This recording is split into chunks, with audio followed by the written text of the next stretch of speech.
El grupo M de Maestras presenta el tema 6, Intervención educativa en las dificultades de la comunicación oral. Mutismo selectivo. En este trabajo hablaremos sobre la intervención educativa en las dificultades de comunicaciones orales, concretamente en el mutismo selectivo en niños de educación infantil. Distinguiremos 6 clasificaciones de mutismo selectivo. Hablaremos sobre los distintos tipos de mutismo y identificaremos los factores que pueden influir en este problema. Por último, explicaremos la intervención educativa que se puede llevar a cabo en el aula. El mutismo se clasifica como un trastorno de ansiedad. Este trastorno se define como la incapacidad persistente para hablar en situaciones específicas. Este causa un impacto negativo en el funcionamiento social y académico si no es tratado.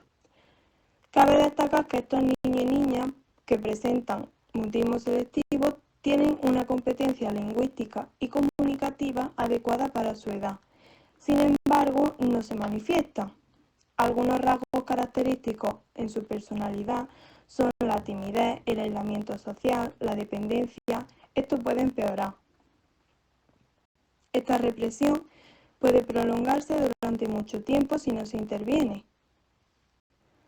Es importante la intervención del profesional, como es el logopeda. El mutismo selectivo conlleva altos niveles de sufrimiento personal. Tiene consecuencias importantes en problemas de adaptación, ya que puede influir en el desarrollo afectivo emocional y puede tener consecuencias negativas en el desarrollo social y personal y académico del niño que padece este trastorno. Objetivos que se llevarán a cabo. Interactuar de forma verbal y espontánea con los alumnos y niños de la escuela y de su entorno social y familiar. Fomentar el concepto del mutismo. Categorizar los tipos de mutismo. Aprender la historia del mutismo. Identificar las características del mutismo. Reconocer los factores que influyen en el mutismo. Aplicar las diferentes metodologías que se pueden llevar a cabo. La Asociación Americana de Psiquiatría de 2013 dice que el mutismo selectivo se diagnostica como un trastorno de ansiedad y su nombre pasó de ser mutismo electivo a mutismo selectivo. Hablamos de pasar de una acción voluntaria a la incapacidad de hablar en situaciones concretas, como puede ser, por ejemplo, que un niño hable en casa, pero dentro del aula no hable. Posibles clasificaciones. Entre varios autores expuestos en el trabajo, destacamos a este autor del año 1963, el cual expone 2 grupos. Niños tímidos y desconfiados, que eran característicos por aparecer socialmente ineptos, pero que en otras situaciones de su vida diaria son niños relajados. Niños tensos y sobrereactivos, los cuales permanecen tranquilos para reducir sus temores. Los tipos de mutismo que encontramos son mutismo total, que es permanente y puede tener actuaciones de histeria en distintas formas. Mutismo selectivo o parcial, que es un trastorno que se categoriza en que el niño o la niña muestra su capacidad lingüística en algunas circunstancias, pero deja de hablar en otras previsibles. Es muy frecuente que se manifieste en la primera infancia. Mutismo post-contusional. Es consecuencia por un estado de coma prolongado. También nos encontramos con el mutismo electivo, que está muy relacionado con la escuela, aunque no se presente de forma muy frecuente. Y es una ausencia del lenguaje hablado que se da de manera total y persistente, en algunas ocasiones o ante algunas personas determinadas. Y mutismo psicógeno. Es una pérdida transitoria de la palabra que en determinadas circunstancias se presenta en nerviosismo frente a un trauma emocional. Es una manifestación en el sujeto que hasta ese momento hablaba normalmente. Según Hayden, en 1980, el mutismo selectivo está conformado por 4 subgrupos. El primero, el mutismo simbiótico, que es causado por una relación de ansiedad con uno de los padres. El segundo, la fobia al lenguaje, que se manifiesta cuando el docente desarrolla el temor al uso del idioma y al escuchar su propia voz. Es el menos común de los 4 subgrupos. El tercero, mutismo reactivo, que ocurre cuando el discente ha sido víctima de uno o más eventos emocionalmente traumatizantes, como puede ser el bullying escolar, los abusos sexuales, amenazas, etc. Y por último, el mutismo pasivo-agresivo. Sucede cuando el discente contiene su estado de enfado o frustración y lo expresa a través de periodos extendidos de mutismo. Factores que influyen en cada tipo de dificultad. Las variables del niño. Están las variables biológicas y las variables psicológicas. Las variables biológicas pueden ser genéticas, evolutivas o no evolutivas, y las variables psicológicas dificultan el aprendizaje. Herencia genética. Aún no hay demasiadas pruebas que certifiquen que los factores genéticos influyen en el mutismo selectivo, por lo cual se debe de seguir investigando. Las variables de naturaleza evolutiva y no evolutiva. Como ejemplo de variable no evolutiva podemos decir el sexo y variable evolutiva los miedos que se construyen desde temprana edad. Otro factor sería el miedo ante personas y lugares extraños y el miedo a la separación de las figuras de apego. Las variables psicológicas. La respuesta que tienen los discentes es escapar o evitar ante lugares y personas extrañas, por lo cual la familia y la escuela deben de permanecer unidas. El marco familiar es otro factor importante, al igual que los estilos de crianza. Dependiendo de la crianza de los padres, influirá en el comportamiento del niño o niña. El contexto educativo opcional y obligatorio. Los centros infantiles y el inicio de escolarización son positivos. Una de las partes positivas es el despego al vínculo familiar y la relación con sus iguales. Otras circunstancias sociales y familiares, como puede ser la inmigración o la hospitalización de los discentes. Concreción de las necesidades en función de la área del desarrollo. El mutismo selectivo tiende a limitar la integración y el desarrollo intelectual del alumnado, y si no es detectado a temprana edad, esto incidirá para toda la vida. Los niños y niñas con mutismo selectivo suelen ser en ciertos casos agresivos con las personas que les rodean. Por otro lado, les conlleva sufrimiento personal y como consecuencia suelen darse grandes problemas de adaptación al entorno y también influir en el desarrollo afectivo y emocional. Hay estudios que confirman que los niños y niñas con mutismo pueden tener trastornos en la comunicación. Algunos pueden ser fonológicos, del lenguaje. Además, Colvin y Fundudi, en un estudio, hallaron que los niños con mutismo también podrían mostrar un habla inmadura.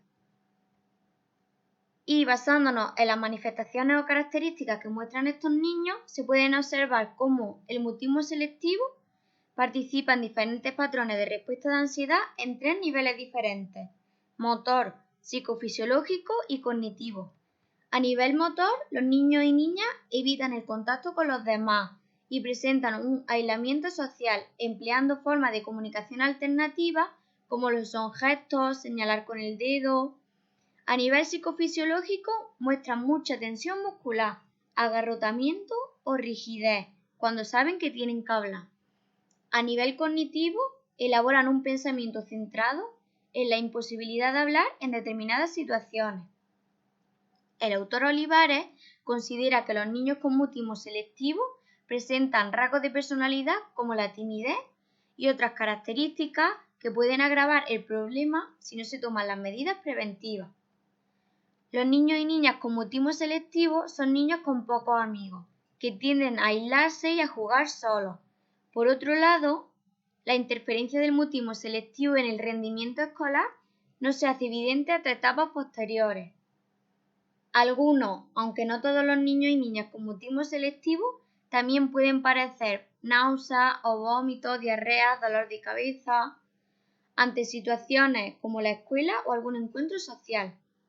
Por último, los niños y niñas con este trastorno manifiestan dificultades de iniciativa y a veces pueden tardar en responder incluso cuando se da una comunicación no verbal. Valoración, identificación e instrumentos. El maestro o la maestra debe de tener en cuenta los siguientes aspectos: una ausencia de lenguaje verbal en su vida, el silencio es continuo presentándose desde el primer mes de adaptación, o la negación a la hora de hablar en los diferentes ambientes, es decir, evita comunicarse. Para conseguir que un niño o niña supere el mutismo, debemos de evitar actitudes de sobreprotección, ya que intensifica el miedo a hablar. Fomentar situaciones de interacción verbal de una manera planificada. Proporcionar estrategias y habilidades para que el niño o la niña pueda hacer frente a interacciones verbales con otras personas. Aumentar el vínculo afectivo positivo con el discente, como también halagar sus esfuerzos. Y favorecer las interacciones tanto con niños y niñas como con los adultos. Las estrategias e instrumentos que podemos utilizar son un test situacional de 30 minutos de duración. Su estructura la conforman de tres fases. Entrevista para el diagnóstico de los trastornos de ansiedad en niños, versión para padres, que permite evaluar a través de los padres los trastornos de ansiedad y detectar otros. Cuestionario del habla en la escuela, que es una medida de 6 ítems que cumplimentan los profesores del niño. Cada ítem incluye 4 alternativas sobre la frecuencia del habla. Todo lo mencionado anteriormente están referenciados en el trabajo teórico. Podemos complementar esta información a través de entrevistas a los padres, profesores y al centro educativo, como también una evaluación de las expectativas de los compañeros y compañeras de clase respecto al habla, a través de un cuestionario. En la intervención educativa describiremos una serie de actividades. Están orientadas para que se puedan llevar a cabo en un aula ordinaria, con alumnos y alumnas que pueden presentar mutismo. Las actividades van dirigidas al segundo ciclo de educación infantil, concretamente en 5 años.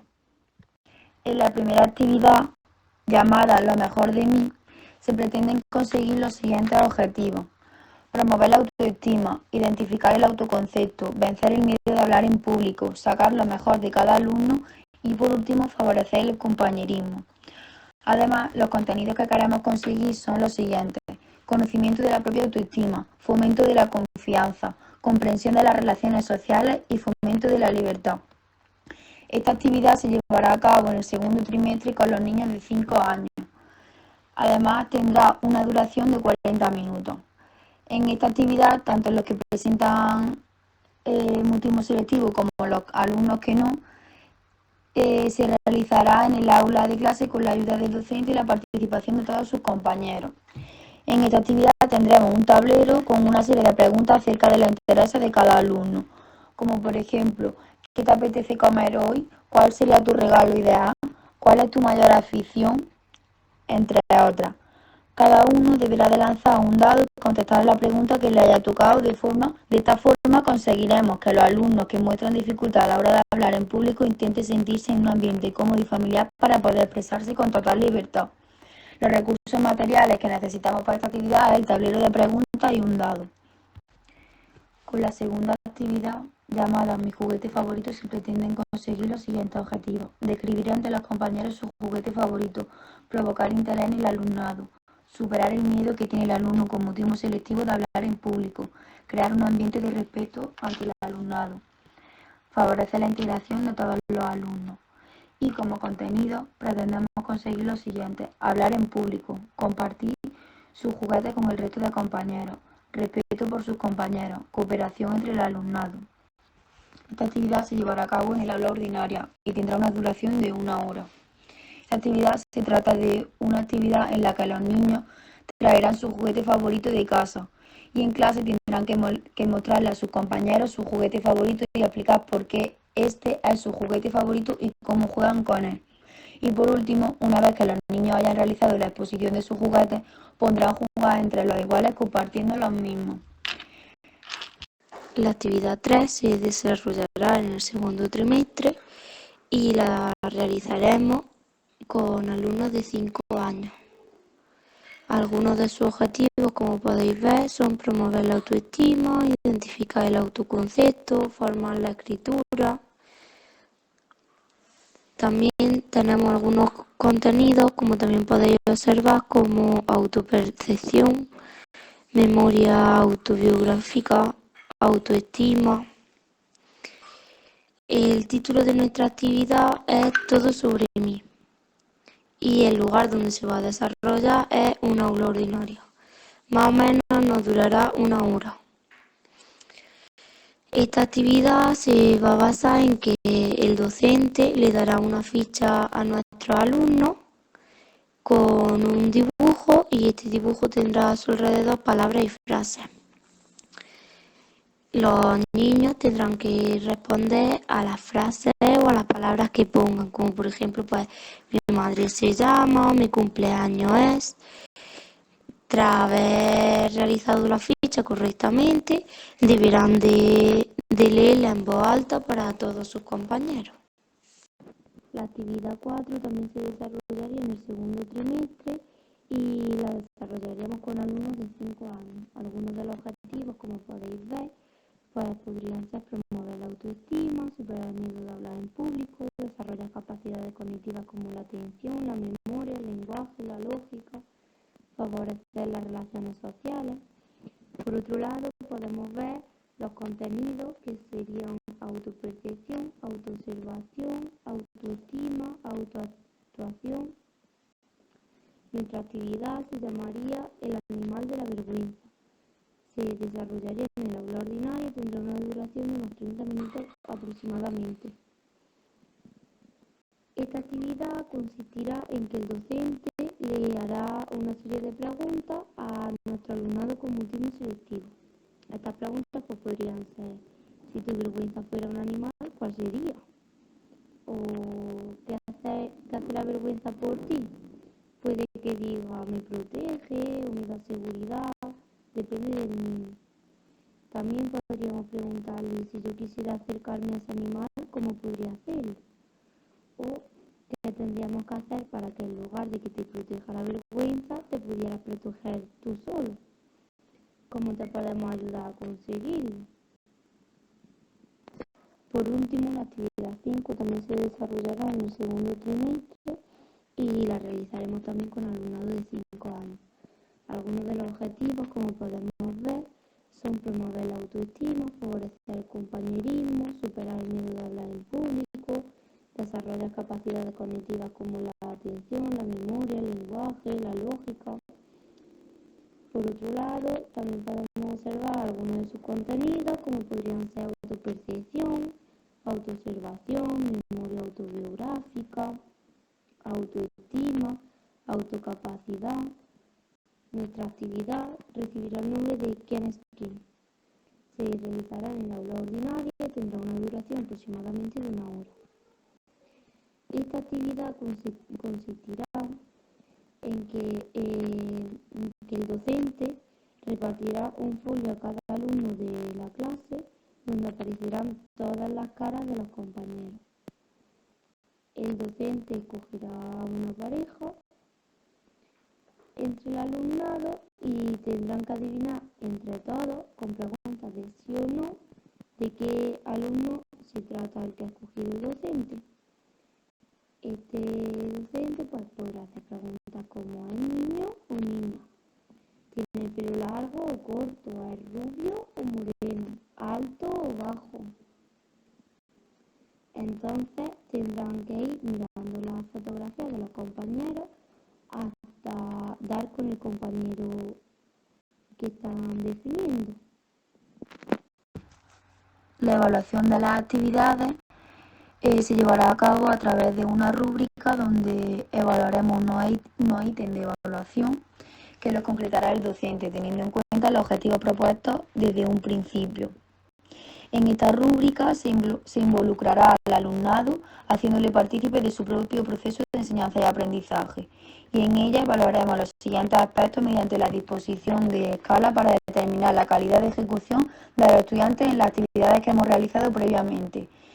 En esta rúbrica, 1 será la calificación más baja y 5 la más alta. Los aspectos a evaluar serán los siguientes: describe ante los compañeros su juguete, provoca interés en el alumnado, supera el miedo de hablar en público, crea un ambiente de respeto, está integrado en el aula, participa en las actividades del aula, juega con los demás compañeros.